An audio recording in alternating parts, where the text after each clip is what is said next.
4వ వచనంలో స్నేహాన్ని గురించి మాట్లాడుతూ మీ సహవాసము ఎవరితో ఉన్నది అని చెప్తున్నారు.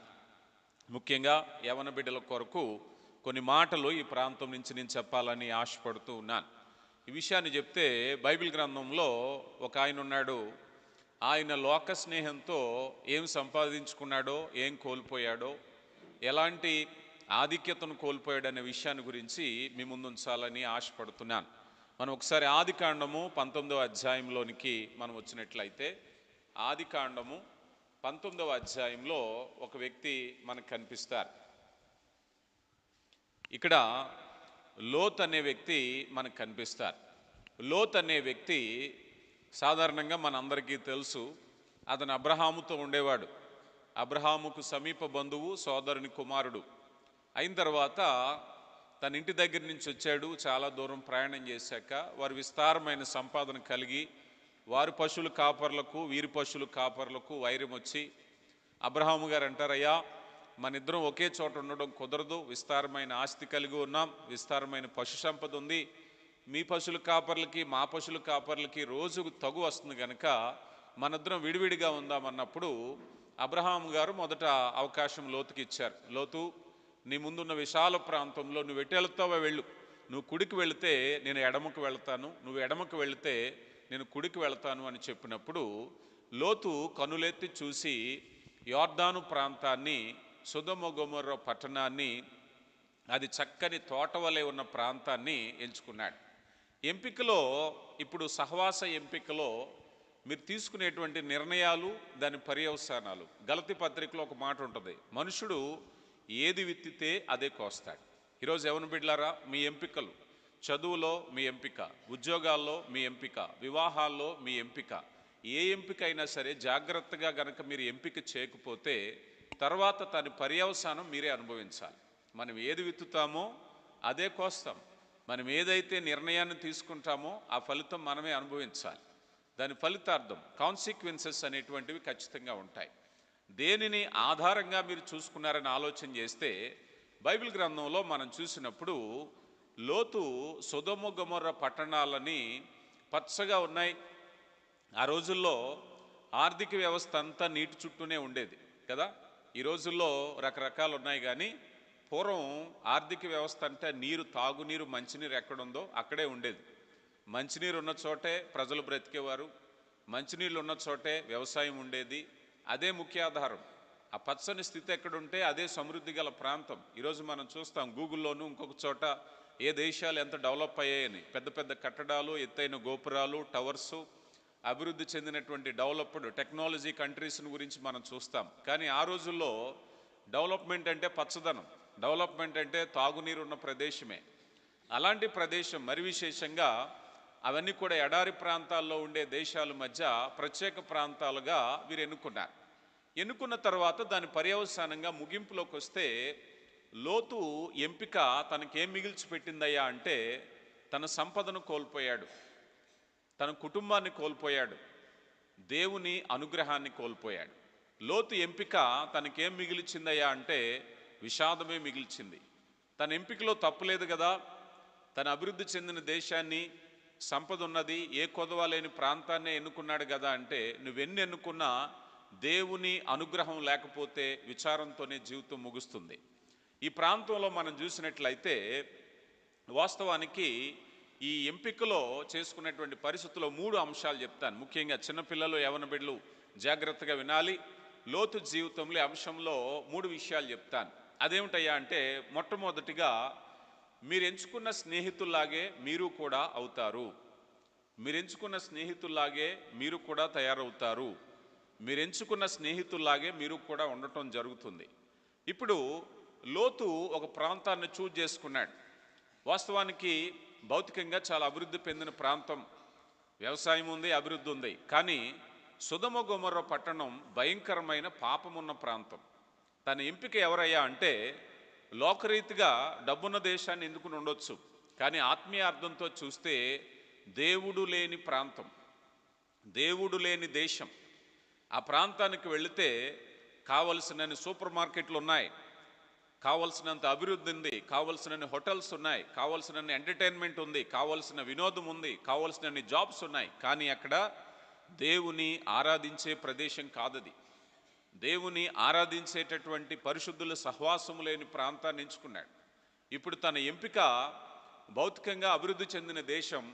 దేవుని వైపు చూస్తే ఆత్మీయంగా ఎడారి ప్రాంతం.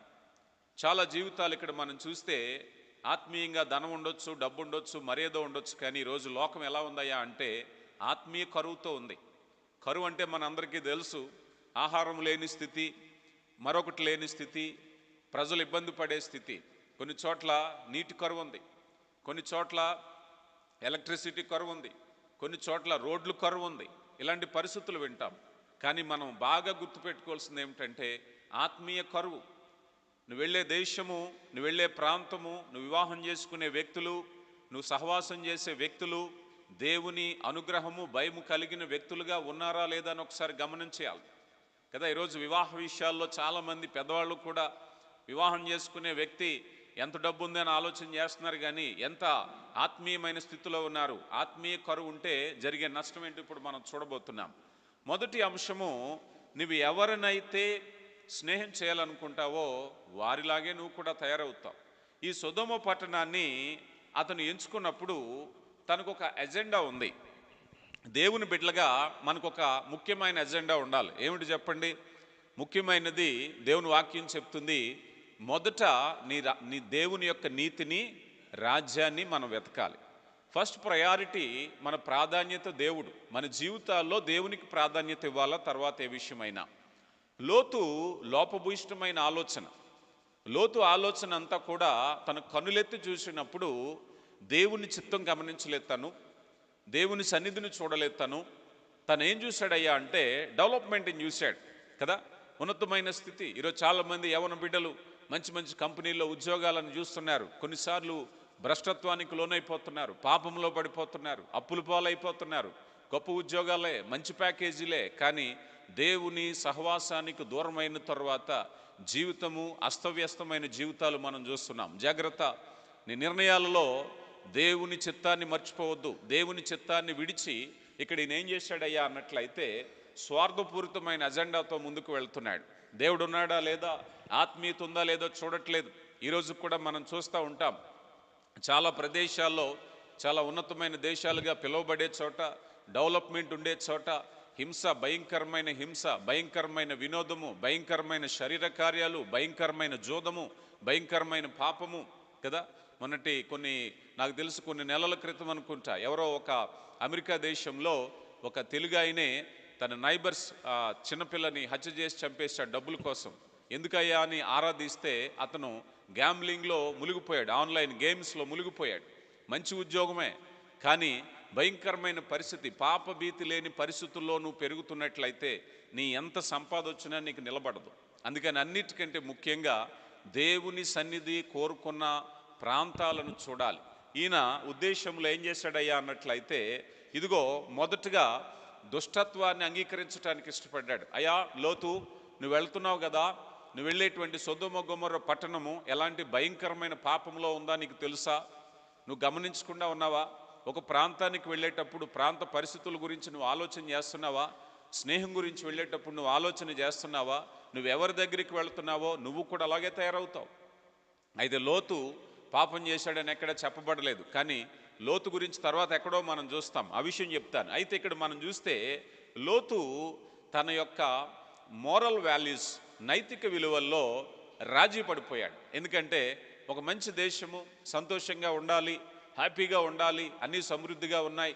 దేవుని చిత్తం లేకుండా మనం సంతోషంగా ఉంటామని చెప్పండి. భక్తుడు అంటున్నాడు, అయ్యా ఈ లోకంలో ఏమున్నా లేకపోయినా ఆకాశంలో నువ్వు నాకున్నావు, అది చాలు అంటున్నాడు కదా. లోకం ఎలా చూస్తుందంటే అన్నీ ఉంటే చాలు, దేవుడు లేకపోయినా పర్వాలేదు అనుకుంటున్నారు. అలాంటి నిర్ణయంలో ముందుకు వెళ్ళినట్లయితే ఇక్కడ లోతు యొక్క నిర్ణయం ఎలా ఉంటుందయ్యా అంటే, లోతు చాలామంది ఫ్రెండ్షిప్ ఎలా ఉంటుందో నేను చెప్తున్నాను. లోతు దూరం నుంచి సొదొమ గొమొర్రా పట్టణాన్ని చూశాడు.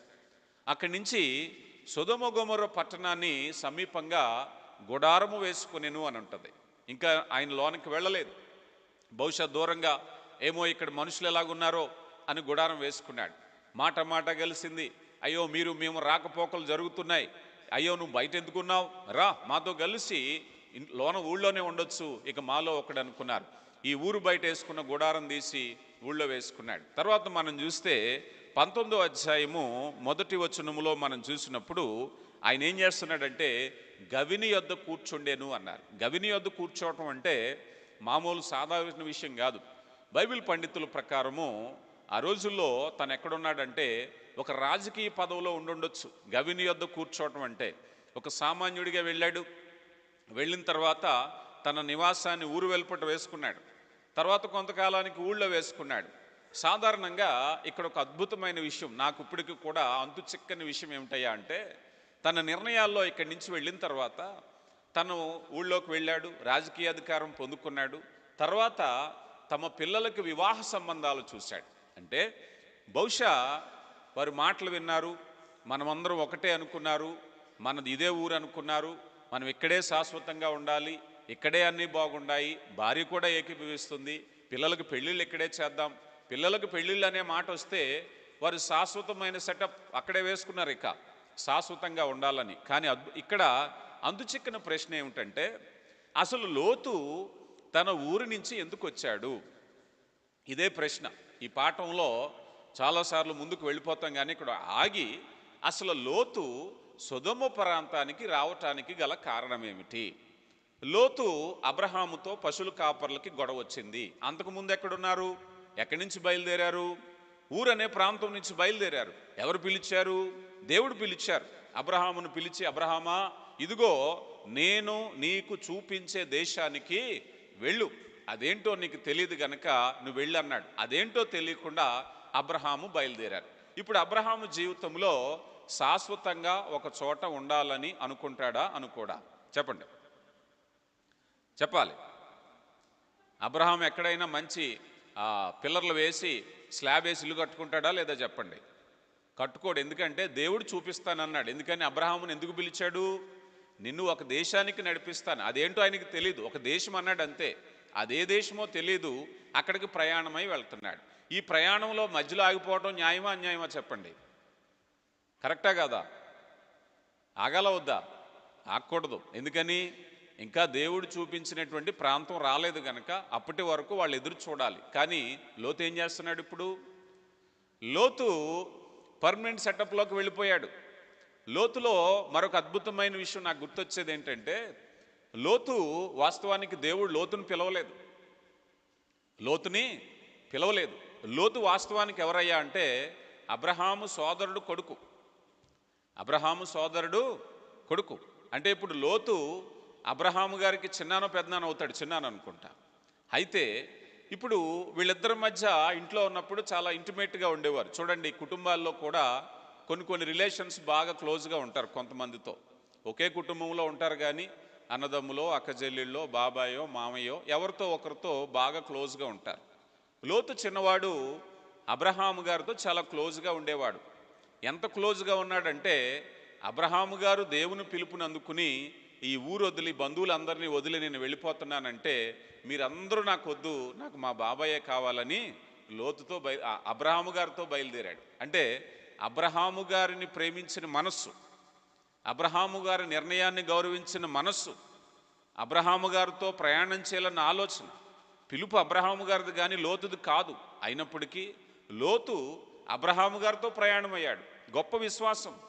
అబ్రహాము గారితో, ఇదిగో మీ ఊరంతా నాకు వద్దు, నా స్నేహితులు వద్దు, కుటుంబంలో నాకు మా బాబాయ్ ఉంటే చాలా ఎవరు వద్దు అనుకున్నాడు. అంత గొప్ప విశ్వాసంతో బయలుదేరిన వాడు కొనసాగించాలా, మధ్యలో ఆగిపోవాలా?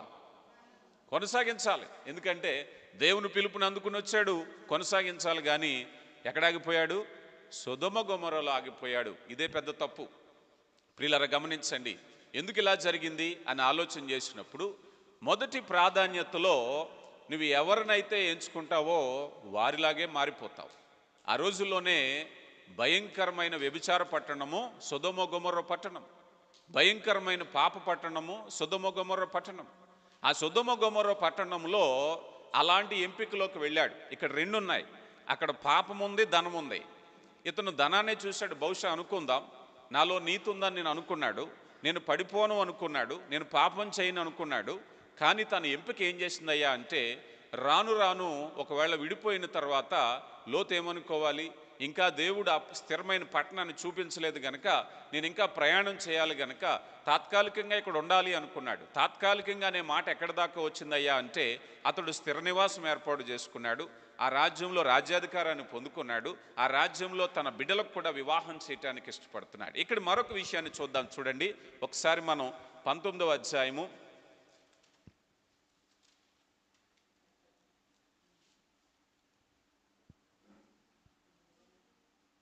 13వ అధ్యాయంలోకి వద్దాం. 13వ అధ్యాయము 8వ వచనం.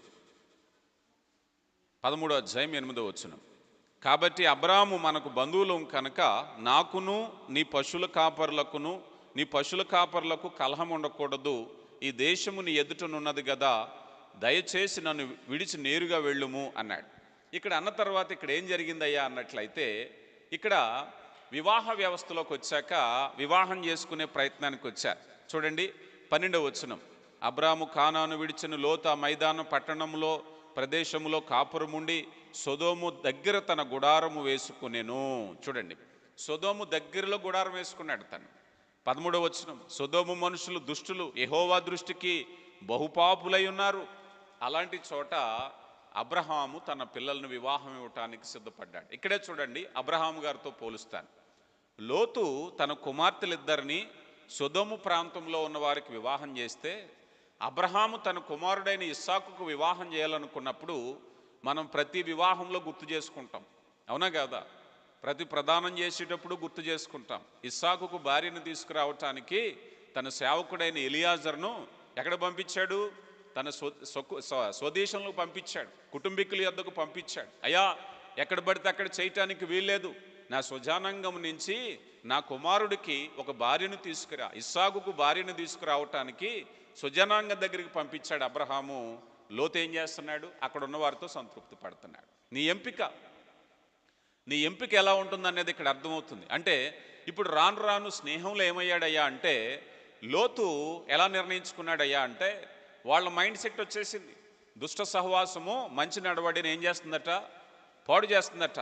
ఇప్పుడు వాళ్ళలాగే ఆలోచిస్తున్నాడు తను. ఇదిగో మీ ఊరే మా ఊరు అనుకుంటున్నాడు, ఇదంతా మనూరు, ఇదంతా మనము.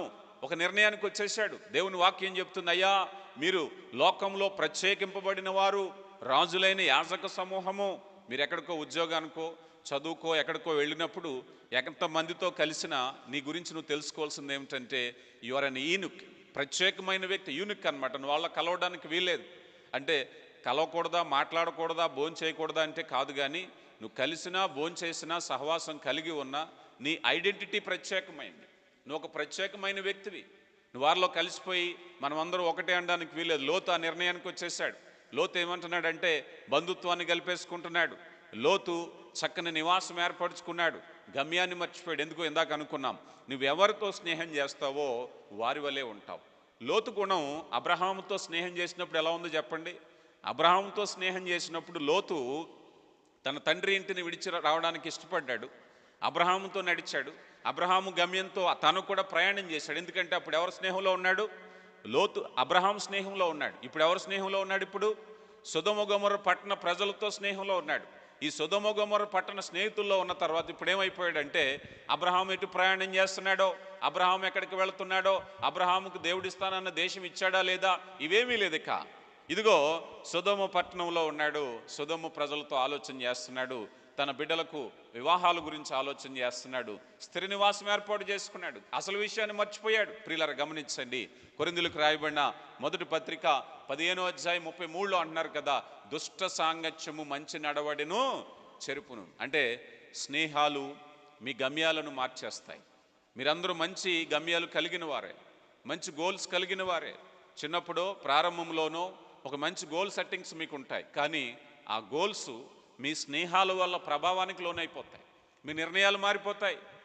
ఒకప్పుడు మంచి నిర్ణయం తీసుకున్న వారే, ఒకప్పుడు మంచి గోల్ సెట్టింగ్లో ఉన్నవారే, ఏదో చేయాలని పట్టుదల కలిగిన వారే, కానీ తర్వాత కాలంలో చల్లారిపోయిన వారు, మారిపోయిన వారు, మార్పు చెందిన వారు. కారణం ఏమిటయ్యా అంటే, వాక్యం చెప్తుంది, మంచి నడవడిక, ఈ చెడ్డ సహవాసం మంచి నడవడిను పాడు చేస్తుంది, చెడిపేస్తుంది.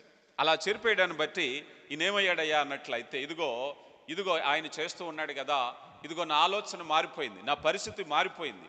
ఏం చేస్తున్నాడు ఇప్పుడు? సొదొమ ప్రజలను తన సొంత సోదరులుగా, బంధుత్వాన్ని కలిపేసుకుంటున్నాడు, రక్త సంబంధులుగా ఉంటున్నాడు. ఇదిగో ఆ తాత్కాలికమైన స్థితిలో ఉండవలసినటువంటి వాడు పర్మనెంట్గా అక్కడ పొందేశాడు, ఇక అక్కడే ఉండిపోదామని కదా.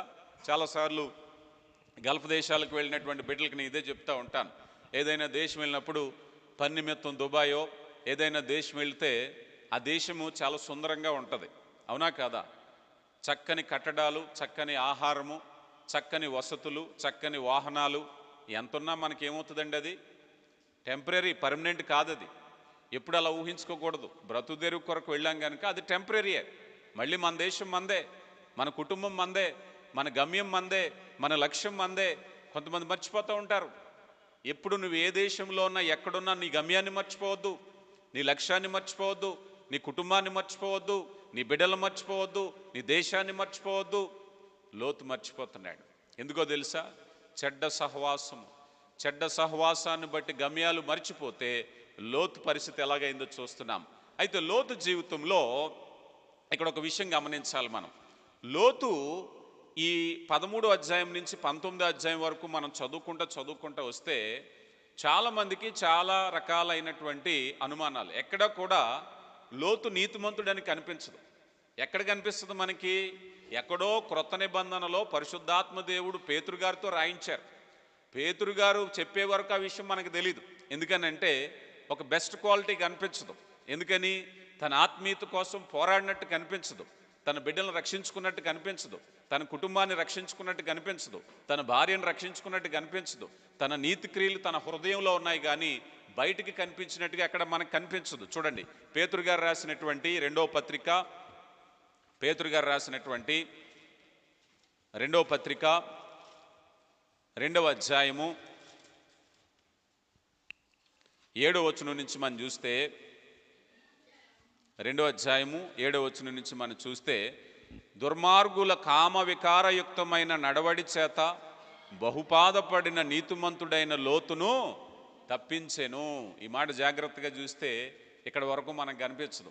ఆ పూర్వపు చరిత్ర మనకు చూస్తే స్పష్టంగా మనకు కనిపించదు. కానీ తర్వాత పేతురు గారు పరిశుద్ధాత్మ పూర్ణుడై ఆ విషయాన్ని మనకు తెలియపరిచారు. అయితే ఇక్కడ మరొక విషయం ఏమిటయ్యా అన్నట్లయితే, విశ్వాస భ్రష్టత్వానికి దారితీయటం. ఇందాక మనం అనుకున్నాం, విశ్వాసంలో మనకందరికీ కొన్ని లక్ష్యాలు ఉంటాయి. వాక్యంలో ఎదగాలి, ప్రార్థనలో ఎదగాలి, ఆత్మీయంగా ఫలించాలి అని. కానీ చెడ్డ సహవాసంలోకి వెళితే నీలో విశ్వాస భ్రష్టత వచ్చేస్తుంది. నీ ప్రార్థన మర్చిపోతావు, సన్నిధి మర్చిపోతావు. ఈరోజు ఎంతోమంది దేవుని సన్నిధికి రాకుండా స్నేహాలను బట్టి దూరం అయిపోయిన వాళ్ళు ఎంతమంది ఉన్నారు చెప్పండి. అయ్యా, బిడ్డలు ఎందుకు తీసుకురాలేదు సన్నిధి కంటే, ఏదో ఫ్రెండ్స్ అంటండి ఎక్కడికో వెళ్ళారు, ఫ్రెండ్స్ ఎక్కడికో తీసుకెళ్ళారండి, ప్రార్థనకు దూరం అయిపోయారు, సహవాసానికి దూరం అయిపోయారు, ప్రార్థనకు దూరం అయిపోయారు. కొంతమంది తల్లులను చెప్పడం నేను వింటూ ఉంటాను. మా అబ్బాయి మా అమ్మాయి ఒకప్పుడండి చాలా దేవుని వాక్యం అంటే ఎంతో ఆసక్తిగా ఉండేవారు, ప్రార్థన దేవుని సన్నిధికి వచ్చేవారండి. అదేదో ఫ్రెండ్షిప్, ఆ సహవాసం పట్టాకండి నా మాటే వినట్లేదండి అంట. విన్నారా ఇలాంటి అనుభవాలు? చాలా చోట్ల మనం చూస్తాం. ఎందుకంటే ఫ్రెండ్షిప్ అనేది అంత ఎఫెక్ట్ చూపిస్తూ ఉంటుంది. అలాంటి పరిస్థితుల్లో విశ్వాస భ్రష్టత్వం అనేటువంటిది చూస్తున్నాం. ప్రియులారా, గమనిస్తే మొట్టమొదటిగా స్నేహము చేసేటువంటి డ్యామేజ్ ఇక్కడ మనకు క్లియర్గా కనబడుతుంది. లోతు ఎవరి సహవాసంలోకి వెళ్ళాడో వాళ్ళలాగా మారిపోయాడు. ఇప్పటి వరకు అబ్రహాంలాగా ఉన్నాడు. అబ్రహాంలాగా ఉన్న వ్యక్తి కాస్త ఇప్పుడు ఎలాగైపోయాడయా అంటే, ఆ సొదొమ గొమొర్రా ప్రజల దృష్టిని పెట్టుకుని వారి ఆలోచనలు, వారి విధానము, వారి జీవన విధానము, వారి దేశము ఈ ప్రాంతానికి వెళ్ళిపోయాడు. ఆఖరికి పిల్లల వివాహ విషయాల్లో కూడా అక్కడే నిర్ణయం తీసుకున్నట్టుగా మనం చూస్తూ ఉన్నాం. ఇది మొదటిగా ఆత్మీయ జీవితంలో స్నేహం అనేది మనల్ని అలా మారుస్తుంది. ఒకవేళ నువ్వు ప్రయోజకుడిగా ఉన్నావా, చెడ్డ స్నేహితుల వల్ల అప్రయోజకుడిగా మారిపోయే ప్రమాదం ఉంది. ఒకప్పుడు నువ్వు బాగా చదువుకునే వ్యక్తివా, చెడ్డ స్నేహితుల వల్ల చదువురాని వ్యక్తిగా మారిపోయే వ్యక్తిగా ప్రమాదం ఉంది. ఒకప్పుడు మంచివాడువా, చెడ్డ స్నేహితుల వల్ల చెడ్డగా మారిపోయే అలవాటు ఉంది. ఒకప్పుడు నీకు ఏ హ్యాబిట్స్ లేవా, చెడ్డ స్నేహితుల వల్ల చెడ్డ అలవాట్లు నేర్చుకునే అలవాటు ఉంది. ఎంతమంది సొసైటీలు ఇలా పరిస్థితులు మనం చూస్తున్నాం. అందుకని లోతు జీవితంలో మొదటి పాయింట్ ఏమిటయ్యా అంటే, ఏ స్నేహం చేశావో వాళ్ళలాగా నువ్వు మారిపోయే అవకాశం ఉంటుంది కనుక నీ స్నేహం పట్ల జాగ్రత్త వహించు. ఏం చేయాలప్పుడు? నీ ముఖ్యమైన స్నేహము ఈ లోకంలో, అయ్యా ఇదిగో నా క్లాస్మేట్స్తో నేను మాట్లాడకూడదా, వారితో మాట్లాడకూడదా అంటే వాక్యం చెప్పేది ఏమిటాయంటే యేసయ్య నీ మొదటి సహవాసంగా ఉండాలి. యేసయ్య నీ మొదటి సహవాసం. ఫ్రెండ్షిప్ అంటే ఏంటి చెప్పండి? ఇప్పుడు ఫ్రెండ్షిప్ అంటే ఉదాహరణకి నీకు ఎవరైనా బెస్ట్ ఫ్రెండ్ అంటే ఎవరైనా చెప్తారు చెప్పండి? ఎక్కువ ఎవరితో మాట్లాడుతున్నావో, ఎక్కువ ఎవరితో టైం స్పెండ్ చేస్తున్నారో వాళ్ళనే బెస్ట్ ఫ్రెండ్ అంటారు. అవునా కదా? అలాగే యేసయ్య నీ బెస్ట్ ఫ్రెండ్ అంటే ప్రార్థనలో ఎక్కువ ఉంటే నీకు బెస్ట్ ఫ్రెండ్ అవుతారు, దేవుని సన్నిధిలో ఎక్కువ ఉంటే నీకు బెస్ట్ ఫ్రెండ్ అవుతారు, వాక్యాన్ని ఎక్కువ చదివితే నీకు బెస్ట్ ఫ్రెండ్ అవుతారు. ఇది నీ స్నేహం. యేసు ప్రభుతో నీ స్నేహాన్ని బలంగా నిర్మించుకున్నట్లయితే ఆశీర్వదింపబడతావు. ఇక రెండో విషయాన్ని మనం చూసినట్లయితే లోకం మీద అభిమానం అనేటువంటిది దేవుని మీద అభిమానాన్ని చల్లారుస్తుంది. నువ్వు ఎప్పుడైతే ఆసక్తి ఎవరి మీద పెంచుకుంటున్నావో దాని ప్రభావం ఏం జరుగుతుందయ్యా అంటే మరొక దాని మీద నష్టాన్ని మిగులుస్తుంది. ఇక్కడ ఏం జరిగిందయ్యా అన్నట్లయితే ఈ ప్రభావము, ఈ లోతు ఇక్కడికి వచ్చాడు. ఇప్పుడు ఎక్కడున్నాడు? లోతు సొదొమ గొమొర్రా గవిని యొద్ద ఉన్నాడు. ఇప్పుడు ఎలా ఆలోచిస్తాడు చెప్పండి? రాజకీయ పదవి వచ్చాక పట్టణం ఎలా అభివృద్ధి చెందాలి, వ్యవసాయం ఎలా అభివృద్ధి చెందాలి, రాజ్యంలో క్షేమం ఎలా ఉండాలి, ప్రజల గురించి ఆలోచించడం మొదలుపెట్టాడు. ఆత్మీయత గురించి ఆలోచించడం మానేశాడు, దేవుని గురించి ఆలోచించడం మానేశాడు. ఎప్పుడైతే ఈ ఆసక్తి ఏమైతే పెట్టుకున్నాడో ఇక లోకవాదిగా మారిపోతే విశ్వాసాన్ని విడిచిపెట్టవలసిన పరిస్థితి వచ్చింది. అవునా కదా? ఈరోజు ఎప్పుడైనా మీరు గమనించారా? చాలామంది బిడ్డలు, యవ్వన బిడ్డలు దేవునిలో ఎదగాలని, ప్రార్థనలో ఎదగాలని కోరుకుంటారు. వారి సిన్సియారిటీ నేను తప్పుపట్టను, కానీ ఏదో లోపం మిమ్మల్ని అక్కడికి రాకుండా ఉంది అని అంటే చెడు సహవాసమే. మీరు ఇవ్వాల్సిన వాల్యూ టైం ఏం చేస్తున్నారయ్యా అంటే చెడు సహవాసం మీద ఖర్చు పెడుతున్నారు. ఈరోజు ఆత్మీయ విషయాలే కాదు, మంచి విషయాలతో చెడ్డ విషయాలు భర్తీ అయిపోతున్నాయంటే చెడ్డ సహవాసాలే. చదువుకునేవారు రకరకాల ఎడిక్షన్స్లోకి వెళ్ళిపోతున్నారు చిన్న వయసులోనే. బాగా చదువుకునేటువంటి వారు రకరకాల ఎడిక్షన్స్లోకి వెళ్ళిపోతున్నారు, హ్యాబిట్స్లోకి వెళ్ళిపోతున్నారు, ఆన్లైన్ గేమ్స్లోకి వెళ్ళిపోతున్నారు, డ్రగ్స్లోకి వెళ్ళిపోతున్నారు. రకరకాలైన వ్యాపకం అంటే మంచి ప్లేస్ని చెడ్డ అనేది ఆక్యుపై చేస్తుంది. నీ జీవితంలో మంచి ఎంత ఉంది, చెడ్డ ఎంత ఉంది, అది ఎవరు నిర్ణయిస్తున్నారు తెలుసా? దేవుడు నిర్ణయించాలి, కానీ ఇప్పుడు నీ స్నేహితులు నిర్ణయిస్తున్నారు. నీలో ఉండేటువంటి మంచి ఉండవలసిన స్థానంలో చెడ్డ రావటానికి గల కారణం ఇదే. ఎందుకంటే ఎప్పుడైతే నువ్వు అభిమానం పెంచుకుంటున్నావో ఇక్కడ అభిమానం అనేది చల్లారిపోతుంది. నీతిమంతుడిగా ఉండవలసిన వాడు, వాస్తవానికి నీతిమంతుడు అని పేతురు గారు చెప్పినా మనకు ముందు ఎందుకు డౌట్ వస్తుంది? తన నీతి అనేది ఎక్కడా వ్యక్తపరిచినట్టు మనకు కనిపించదు. తన నీతి అనేది తన హృదయంలో ఉందంతే. తన నీతి అనేది ఆ లోకంలో మాదిరిగా లేదు, తన నీతి అనేది తన కుటుంబంలో మాదిరిగా లేదు. ప్రియులారా గమనించండి, ఎందుకంటే సహవాసంలో ఉన్నాడు. లోతు హృదయం అంతా కూడా మనం చూసినట్లయితే ఆ నీతిమంతుడిగా ఉన్న స్థితి స్పష్టంగా లోకానికి కనబడట్లేదు. ఈరోజు దేవుడు చెప్తున్నాడు, అయ్యా నువ్వు మాదిరికరంగా ఉండాలి. నువ్వు ఎప్పుడైతే నీతిగా జీవించావో, యోసేపు ఒక నీతిమంతుడు, పరాయి దేశంలో నీతిమంతుడిగా జీవించాడు. ఎస్తేరు ఒక నీతిమంతురాలు, నెహెమ్యా ఒక నీతిమంతుడు. ప్రియులారా గమనించండి, నీతి అనే పదాన్ని మనం చూసినట్లయితే నీ క్రియలను ఆధారం చేసుకుని ఉండాలి. హృదయంలో ఎంత నీతి ఉంటే ఏముందండి? ఈరోజు మనం అనుకుందాం, యవ్వన బిడ్డలను ఎవరైనా అడిగితే నాయన దేవుని సన్నిధికి రావట్లేదంటే, లేదండి నాకు ప్రభు అంటే చాలా ఇష్టం, కానీ ఇష్టం అనేది ఎలా నెరవేర్చబడుతుంది? ఆ క్రియలు ఉండాలి. నువ్వు దేవుని సన్నిధిలో గడిపేదే నీ ఇష్టాన్ని నెరవేరుస్తుంది. ఫ్రెండ్స్తో ఎక్కువ సమయం ఉంటాను, కానీ నాకు దేవుడు అంటే ఇష్టం అంటే ఎవరు నమ్ముతారు చెప్పండి? అయ్యా నా సమయం అంతా స్నేహితులతోనే, కానీ నాకు దేవుడు అంటే చాలా ఇష్టం, ఎవరు నమ్మరు. నీ నమ్మకం ఏమిటంటే నీ ఇష్టం ఎక్కడుందో నీ మనసు ఎక్కడ ఉంటుంది, నీ మనసు ఎక్కడ ఉందో నువ్వు అక్కడ ఉంటావు, అంతే కదా? ఇష్టం పెంచుకుని ఇదిగో దేవుని వాక్యం మీద నేను ఇష్టం పెంచుకున్నాను అంటే నీ చేతిలో బైబిల్ ఉంటుంది. ప్రార్థన అంటే ఇష్టం అంటే నువ్వు మోకరించి ప్రార్థన చేస్తావు. సన్నిధి అంటే ఇష్టం అంటే నువ్వు ప్రారంభించే ముందే పరిగెత్తుకుని వస్తావు, అది నీ ఇష్టం. అలా కాకుండా లోకపు వ్యాపకాల్లో ఎంటర్టైన్మెంట్లో ఉండి కానీ నేను ఎన్ని చేసినా నాకు దేవుడు అంటే ఇష్టం అంటే అబద్ధం. కనుక ఇక్కడ ఈ లోతు పరిస్థితి ఎలా ఉందయ్యా అన్నట్లయితే తన దైవిక జీవిత ప్రభావం అనేది భార్య దగ్గర ఉన్నట్టుగా కనిపించలేదు, తన దైవిక జీవితం అనేది బిడ్డల దగ్గర ఉన్నట్టుగా కనిపించలేదు, తన దైవిక జీవితం అనేది లోకానికి కనిపించలేదు. నీతిమంతుడని మనం తెలుసుకుంటున్నాం అంతే. గమనించండి ప్రియులారా, మనం ఎవరిని మెప్పించాలి, ఎవరితో సమయాన్ని గడుపుతున్నాం? ఇదిగో భార్యను, అమ్మా నీ ఆ ప్రాంతాన్ని విడిచిరా అంటే దేవుని ఆజ్ఞను ధిక్కరించి అంత ప్రేమించింది. దేవుడు చెప్పాడు, నువ్వు బయలుదేరి రా, మనం ఇదే అనుకున్నాం ఇందాక. అబ్రాహాము గారితో దేవుడు చెప్పారు, అబ్రాహమా, నీ స్వజాతిని, నీ కుటుంబాన్ని, నీ ఊరిని విడిచి నేను చూపబోయే దేశానికి వెళ్ళమంటే మారు మాట్లాడకుండా వచ్చారు. అక్కడ ప్రారంభమైన లోతు ప్రయాణము ఇదిగో ఇక్కడ తన కుటుంబ ప్రయాణం ఆగిపోతుంది. ఎందుకని? దేవుడు పిలిచినట్టే, అబ్రాహామును పిలిచినట్టే లోతును కూడా పిలిచాడు. మళ్ళీ, లోతా రా, నేను ఈ పట్టణాన్ని నాశనం చేసేస్తున్నాను. ఎందుకంటే నువ్వేది ఆశించావో అది నేను చూపించింది కాదు.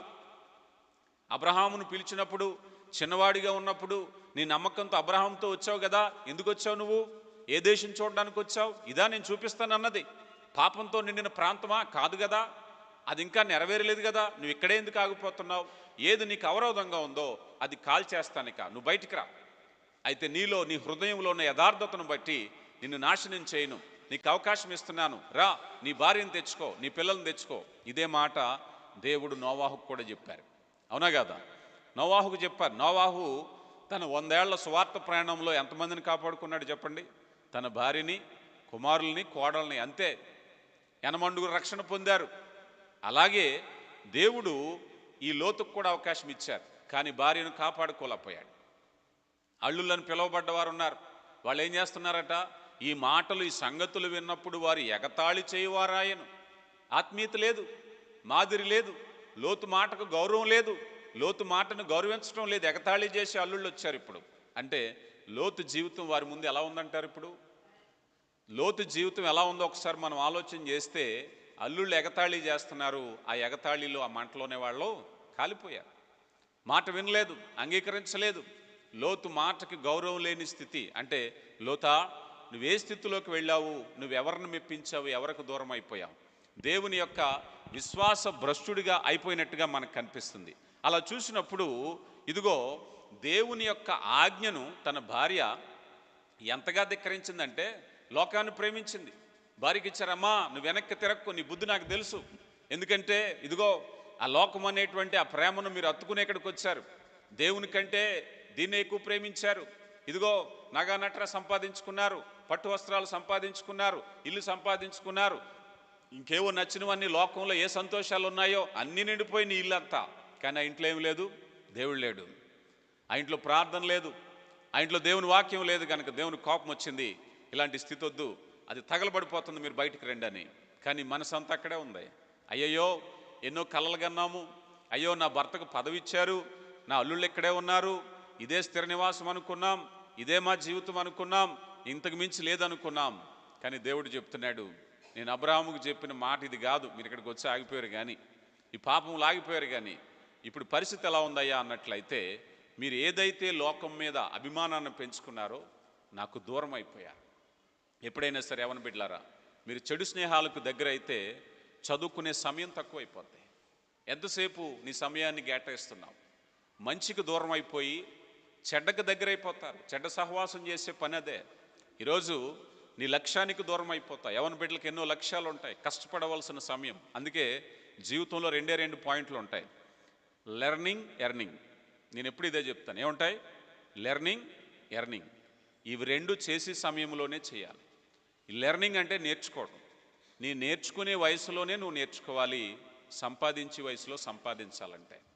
కానీ చాలామంది ఈ లెర్నింగ్ లేదు, ఎర్నింగ్ లేదు, చిన్నప్పుడే ఖర్చుకు అలవాటు పడిపోతున్నారు కదా.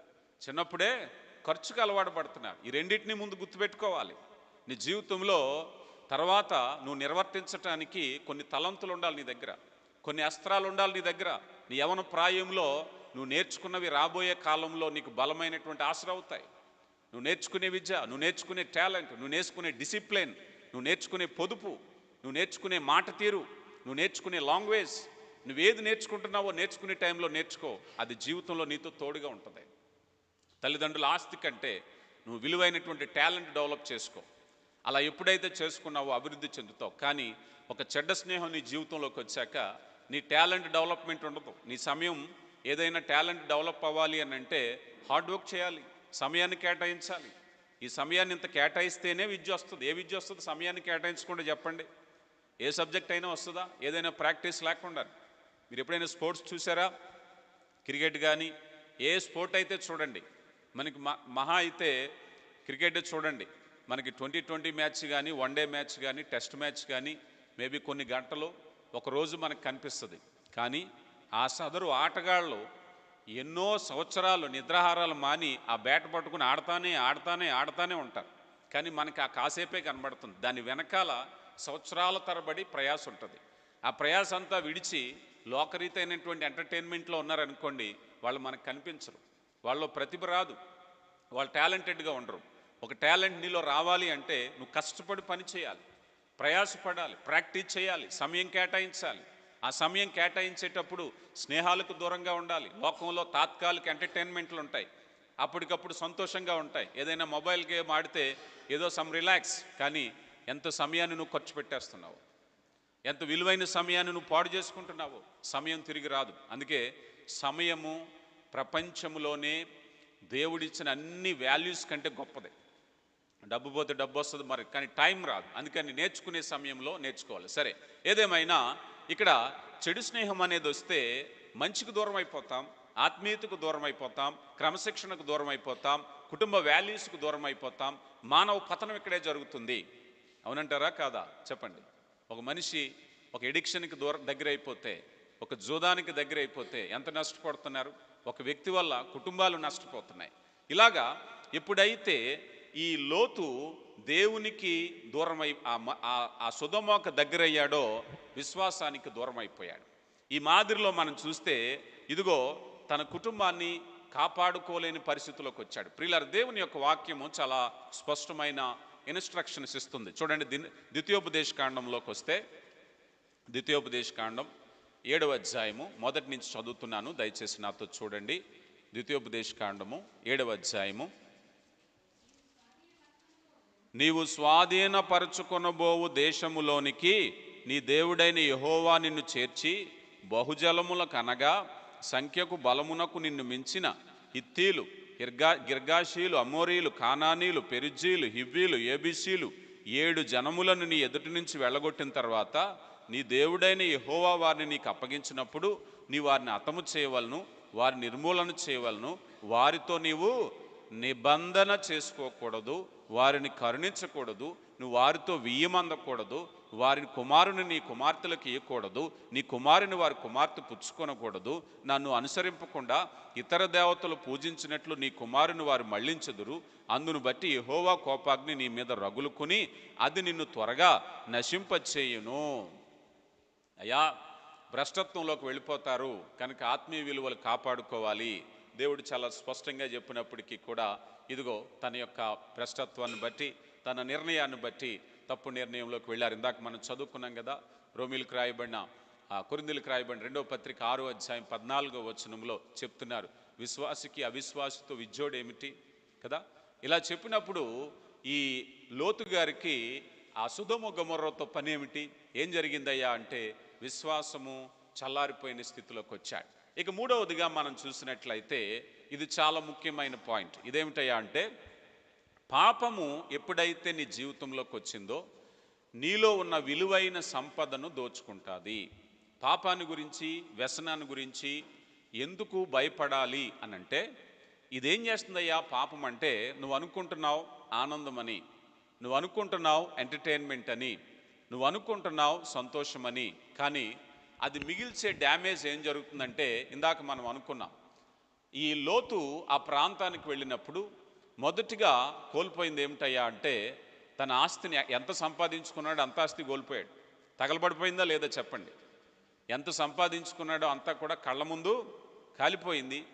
తన కుటుంబం కోల్పోయాడు, భార్య అల్లుళ్ళు చనిపోయారు, అంతేకాకుండా దేవుని కృప కోల్పోయాడు. దీని అంతటికి గల కారణం ఏమిటయ్యా అంటే, ఆ పట్టణములో ఉండేటువంటి పాపమే, ఆ పట్టణములో ఉండే పాపమే. ఒకసారి కనుక పాపము నీలో ప్రవేశించిందా, విలువైన విషయాలు కోల్పోతావు, నీ భవిష్యత్తు కోల్పోతావు, నీ చదువు కోల్పోతావు, నీ ఆరోగ్యాన్ని కోల్పోతావు, నీ పేరు ప్రఖ్యాతులు కోల్పోతావు, నీ ఆదాయాన్ని కోల్పోతావు, నీ కుటుంబాన్ని కోల్పోతావు. ఎంతమంది బిడ్డలు ఈరోజు మనం చూస్తాం, ఎవరైనా మద్యపానానికి అలవాటు పడ్డారనుకోండి, చెప్తే వినరు, కానీ ఏం జరుగుతుంది?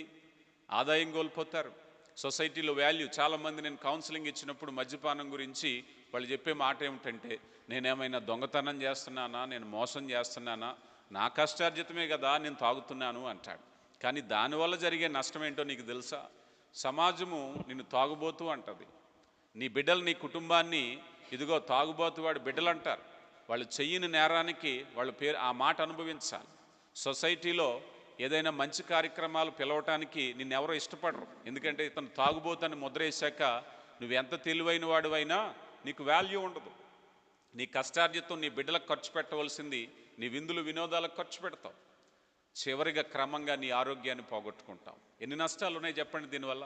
అదే వ్యసనం. ఎందుకంటే పాపము మనిషిలోకి ఎంటర్ అయితే అనేకమైన విలువైన సంగతులను అది తీసివేస్తుంది, దొంగిలిస్తుంది. నీలో ఉండేటి వాల్యూ ఆఫ్ టైం, నీ ఆత్మీయత కోల్పోతావు. పాపం వచ్చిన తర్వాత దేవుని సన్నిధిలో గడపడానికి ఇష్టం ఉండదు నీకు, వాక్యం వినడానికి ఇష్టం ఉండదు నీకు, దేవుని సన్నిధికి రావడానికి ఇష్టం ఉండదు. బుర్రంతా ఎక్కడో పనిచేస్తుంది. Almost addiction. ఎవరో నియంత్రిస్తున్నారు. ఇప్పటి వరకు స్వతంత్రంగా ఉన్న వ్యక్తివి పాపం అనే నియంత్రణలో కనుక నువ్వు వెళ్ళినట్లయితే నిన్నెవరో కంట్రోల్ చేస్తారు. నీ నీ నీ స్వధీనంలో నువ్వు ఉండవు, నీ స్వతంత్రంలో నువ్వు ఉండవు, నిన్నెవరో బంధిస్తారు. అలా ఎప్పుడైతే ఈ పరిస్థితి వచ్చిందో ఈ సంపాదించిందంతా కూడా ఏం చేశాడయ్యా అంటే అగ్నికి కాలిపోయింది.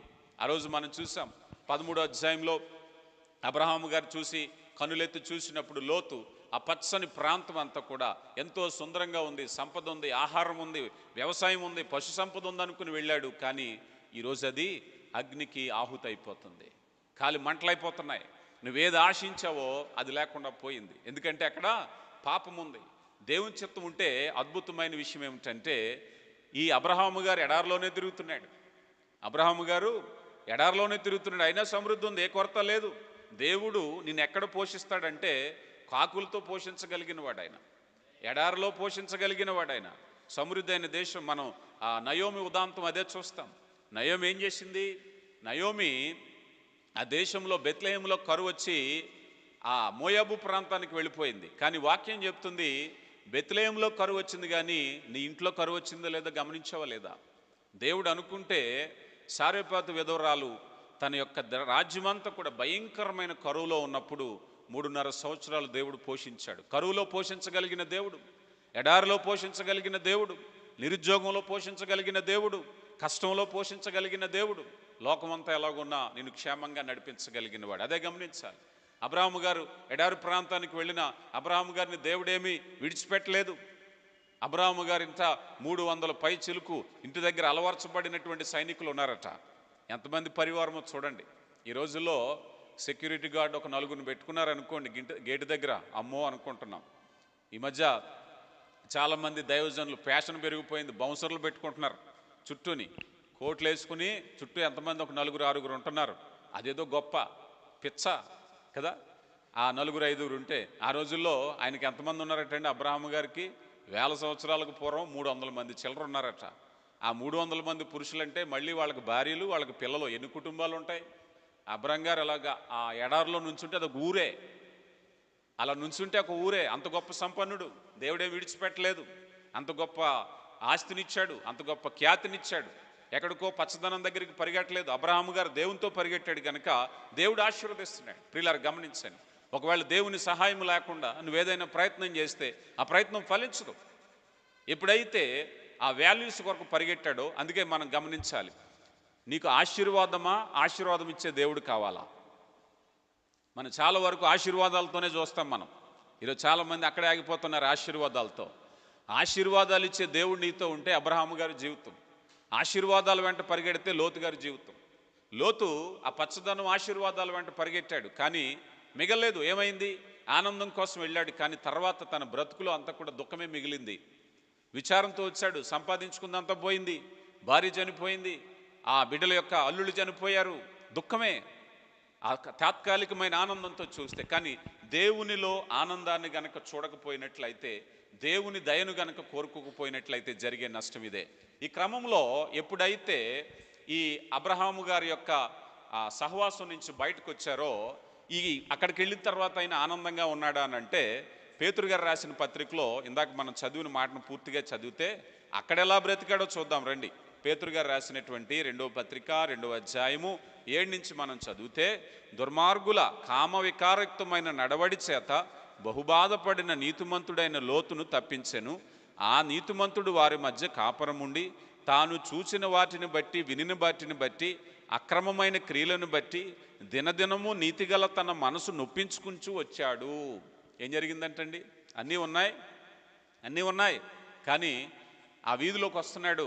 వీధిలోకి వస్తే మంచి షాపింగ్ కాంప్లెక్స్లు ఉన్నాయి, చక్కని డిస్కౌంట్లు ఉన్నాయి, ఏది కావాలంటే అన్నీ ఉన్నాయి. కానీ కళ్ళ ముందు పాపం జరుగుతుంది, విచ్చలవిడి పాపం జరుగుతుంది. ఎక్కడ చూసినా మనిషి పాపంలో బ్రతుకుతున్నాడు. అది చూసి విన్నవాటిని బట్టి కన్నవాటిని బట్టి ఏం చేస్తున్నాడట? దినదినము, ఒకరోజు కాదట. కొన్నిసార్లు ఈ మాట చెప్పాలి అంటే చాలామంది పిల్లలు, ఆడపిల్లల స్థితిగతులు కొన్ని వింటూ ఉంటాను నేను. అయ్యా ఇదిగో పిల్లోడు గవర్నమెంట్ ఉద్యోగమో లేకపోతే ఇంకొకటని దేవుని నమ్ముకోకపోయినా పెళ్లి చేసామండి, ఇప్పుడు ఆడపిల్ల రోజు ఏడుస్తుంది. దినదినము బాధపడే స్థితులు. దేవుని సన్నిధి లేకపోవటం అనేది ఎలాంటిదయ్యా అంటే దినదినము బాధపడే స్థితులు. అయ్యా ఏదో ఇదిగో సుఖపడుతుందని సంతోషంగా ఉంటుందని ఇచ్చాం, కానీ అక్కడ పెట్టే హింస తట్టుకోలేక రోజు ఏడుస్తున్నాం. సరైన ఎంపిక లేకపోతే నీ జీవితంలో ఎప్పుడైనా సరే నీ ఎంపిక సరిగా లేకపోతే దినదినము బాధపడటమే. నువ్వెంత డబ్బు సంపాదించినా దేవుని సహాయము లేకపోతే, ఈ నీతిమంతుడైనటువంటి ఈ లోతట విన్నవాటిని బట్టి కన్నవాటిని బట్టి లోకమంతా అదే సమాచారం. ఇదిగో అక్కడ ఆ పాపం, ఈ వీధిలో ఇది, మన ఇంటి వెనకాల ఇది, పలానా ఆయన ఇదంట అనేసరికి చెవులు వినలేక మూసుకుంటున్నాడు. అయ్యో ఇంత భయంకరమైన పాపంలో ఉండడానికి వచ్చానా నేను? దినదినము బాధపడుతూనే బ్రతుకుతున్నాడు. అన్నీ ఉన్నాయి కానీ మనశ్శాంతి లేదు. చాలామంది జీవితాలు ఇదే జరిగేది. కారణం ఏమిటో తెలుసా? నీకు ఎన్నున్నా దేవుడు లేకపోతే నీకు మనశ్శాంతి ఉండదు. అలాంటి భయంకరమైన స్థితిలో దుఃఖపడ్డాడు. అతను దుఃఖపడమే కాదు, పరిశుద్ధాత్మను దుఃఖపరిచాడు. ఎంతగా దుఃఖపరిచాడంటే దేవుడే వచ్చి, లోతా లే, ఇక్కడి నుంచి నువ్వు అసలు, నాకు ఇక్కడ ఉండడం నచ్చలేదు, నువ్వు అసలు ఇక్కడి నుంచి లేగు, ఊరు వదిలి వెళ్ళిపో, నువ్వు ఉండవలసిన ప్రాంతం ఇది కాదు, నువ్వు ఉండవలసిన మనుషులు ఇది కాదు, దుష్టులతో నీ సహవాసం ఏంటయ్యా, లే ఇక్కడి నుంచి. దేవుడికే నచ్చలేదు, పరిశుద్ధాత్మను దుఃఖపరిచాడు. నువ్వు అనుకుంటున్నావేమో గొప్పని. మనం చూస్తాం ప్రకటన గ్రంథం 3వ అధ్యాయంలో సంఘాన్ని గురించి చెప్తూ, ఇదిగో నువ్వు గొప్పవాడు, ధనవంతుడువు అని నువ్వు అనుకుంటున్నావేమో, కానీ నువ్వు దిక్కుమాలిన వాడు, నీకు తెలియట్లేదు. ఆత్మీయత కోల్పోయి ఎంత డబ్బుండి ఎంత పేరు ప్రఖ్యాతులు ఉంటే ఉపయోగం ఏముంది? ఉగ్రత దినమందు ఆస్తి అక్కరకు రాదు, వాక్యం చెప్తుంది. సొదొమ గొమొర్ర పట్టణాలు తగలడిపోతుంటే సంపాదించిన ఆస్తి, పాడి పంటలు ఏమి అన్నీ కూడా లయమైపోయినాయి. ప్రియులారా గమనించండి, రాబోయే ఒక కాలం ఉంది, గమనించండి. దేవునికి మనము జవాబు చెప్పవలసిన వారమై ఉన్నాం. ఏ జీవితాన్ని జీవిస్తున్నాం? మీకు 3 విషయాలు చెప్పాను. మొట్టమొదటి అంశము, ఏ స్నేహితులతో ఉంటావో నువ్వు అలాగా మారిపోతావు. లోకం మీద అభిమానం అనేది విశ్వాసంలో భ్రష్టత్వాన్ని కలిగిస్తుంది. 3వ అంశం ఏంటి చెప్పాలి? నేను 2 చెప్పేశాను. 3వ అంశం ఏమిటి చెప్పండి? పాపము ప్రవేశిస్తే నీలో విలువైనటువంటివి అనేకమైన వాటిని అపహరిస్తుంది. వాల్యూ ఆఫ్ టైం, నీ క్రెడిట్, నీ గౌరవాన్ని పాడు చేస్తుంది. మనిషికి అన్నీ ఉండొచ్చు, ఎన్నో తలంతులు ఉండొచ్చు, ఎంతో సంపాదన ఉండొచ్చు. ఒక మచ్చ అతని మీద పడ్డదనుకోండి, అతని పేరుతో పిలరు, ఆ పేరుతోనే పిలుస్తారు. ఒక వ్యక్తి తాగడం మొదలుపెట్టాడు అనుకోండి, తాగుబోతాడు అంటారు, అతని పేరు బోద్దక, అవునా కదా? అతని పేరు వ్యసనం పేరు అయిపోతుంది. ఆ పలానా ఆయన కోడి పెందలాడతాడు కదండి ఆయన అంటారు, పేరు మారిపోయింది అతనికి. ఏదైనా సరే నీలో ఉండేటువంటి వాల్యూస్ని అపహరించేది పాపం. కనుక ప్రియులారా, దేవుని కృపను బట్టి మరి నీ ఎంపికలు జాగ్రత్తగా ఉన్నట్లయితే లోకంలో మంచి జీవితాన్ని జీవించడానికి అవకాశం ఉంటుంది. దేవుడు మిమ్మల్ని దీవించును గాక. పరిశుద్ధుడా, కృపగల తండ్రి, మహోన్నతుడా, విలువైన శ్రేష్టమైన సంగతుల ద్వారా నాతో మాతో మాట్లాడుతున్నారు. విన్న వర్తమానాన్ని మా హృదయంలో ఫలింపులోనికి నడిపించండి అయ్యా. ఇదిగో నాయన, మేమందరం మీ కృపలో బలపడటానికి మీరు ఇస్తున్నటువంటి చక్కని విలువైన శ్రేష్టమైన సంగతులు బట్టి మీకు మహిమ చెల్లిస్తున్నాం. విన్న వాక్యాన్ని మా హృదయాల్లో ఫలింపులోనికి నడిపించండి. మరి విశేషంగా అయ్యా, మరి ఇదిగో నాయన, మేమందరము నాయన మీ కృపను బట్టి మీ ఆజ్ఞకు లోబడిన వారిగా, ఇదిగో యవన బిడ్డలు, చిన్న బిడ్డలు, చదువుకునే బిడ్డలు మీ జ్ఞానాన్ని గమనించి వారి జీవితాలు కట్టబడిలాగున్న కృపనిమ్మని, సమస్త మహిమ ఘనత ప్రభావాలు మీరే పొందుకోమని క్రీస్తు నామములో అడిగి వేడుకొంచున్నాం తండ్రి, ఆమెన్. వారు రాయబోయే పరీక్షలు, మీ పరీక్షలు వెంటనే ఉండొచ్చు, నెల తర్వాత ఉండొచ్చు, 2 నెలలు ఉండొచ్చు. ఎప్పుడైనా ఏ పరీక్షలు రాసేవారైనా దేవుని కృపను బట్టి మీ పరీక్షలు విజయవంతం అవ్వాలని హృదయపూర్వకంగా ప్రార్థన చేస్తూ, మరి మీ కొరకు ప్రత్యేకమైన ప్రార్థన ఉంటుంది. ఆ పిమ్మట మీ కొరకు పరీక్షలు రాయటానికి ఒక చిన్న కిట్ సంఘం ద్వారా మీకు ఇవ్వబడుతుంది. అది మీరు రాసే పరీక్షల్లో గొప్ప జయాన్ని దేవుడు అనుగ్రహించాలని కోరుతున్నాను. రైట్, ఈ సమయంలో ప్రార్థన చేస్తున్నాను. ప్రతి వారు కూడా ప్రార్థించండి. పెద్దవారైన వారు కూడా మీరు కూడా వారి కొరకు ప్రార్థించాలని కోరుతూ ఉన్నాను. ప్రార్థన. శక్తివంతుడా, ప్రేమ కలిగిన దేవా, మహోన్నతుడా, కృపగలిగిన తండ్రి, ఆశ్చర్యకరమైన మీ ప్రేమను బట్టి మీకు మహిమ చెల్లిస్తున్నాం అయ్యా. మరి శ్రేష్టమైన సమయంలో బిడ్డల కొరకు ప్రార్థిస్తున్నామయ్యా. బిడ్డలు, చిన్న బిడ్డలు, యవన బిడ్డలు, వారి పరీక్షల్లో మీరు తోడుగా ఉండండి. బుద్ధి జ్ఞాన సర్వసంపదలు గుప్తమైన దేవా, ఇదిగోనైనా వారికి జ్ఞానమును జ్ఞాపక శక్తిని దయచేయండి. వారు చదువుతున్న తరగతులు, వారు చదువుతున్నటువంటి నాయన కోర్సులు, వారు సిద్ధపడుతున్న పరీక్షల నిమిత్తం ప్రార్థన చేస్తున్నాం అయ్యా. జయమిచ్చే దేవుడు, మీ కృపచేతనైనా పట్టుదల కలిగి వారి పరీక్షల్లో ఉత్తీర్ణత పొందటానికి కృప దయచేయండి. విశ్వాసంలో బలపరచండి. మీ దయలో వర్ధిల్లింపచేసి అయా, మనుషుల దయలో, జనుల దయలో, జ్ఞానమందు, వయసునందును వర్ధిల్లి అయా, మీ చేతిలో బలమైన బాణాలుగా దీవించండి అయ్యా. బిడ్డలకు కావాల్సిన ఆరోగ్యము, బలము, శక్తి, సుఖజీవనంతో జరుగు సంవత్సరాలు వెంబడి నడిపించండి అయ్యా. వారిని బట్టి వారి తల్లిదండ్రులను దీవించండి. విశ్వాసంలో బలపడి బాలుడు నడవలసిన త్రోవను వారికి నేర్పినప్పుడు, పెద్దవాడైనప్పుడు వాడు తొలగిపోవడం చెప్పారు. ఆ రీతిగా మీ కృపచేత నింపండి. ఇదిగోనైనా సంఘం ద్వారా ప్రేమించి వారికి ఇస్తున్నటువంటి ఆ కిట్టును దీవించండి, ఆ పెన్నును దీవించండి. సద్వినియోగపరుచుకుని మంచి ఫలితాలతో మరలా వారి సంతోషంతో వారి సాక్ష్యాన్ని పంచుకోవటానికి కృపనిచ్చి మీ సన్నిధిని వారికి తోడుగా ఉంచమని క్రీస్తు నామములో అడిగి వేడుకొనుచున్నాము తండ్రి. ఆమేన్.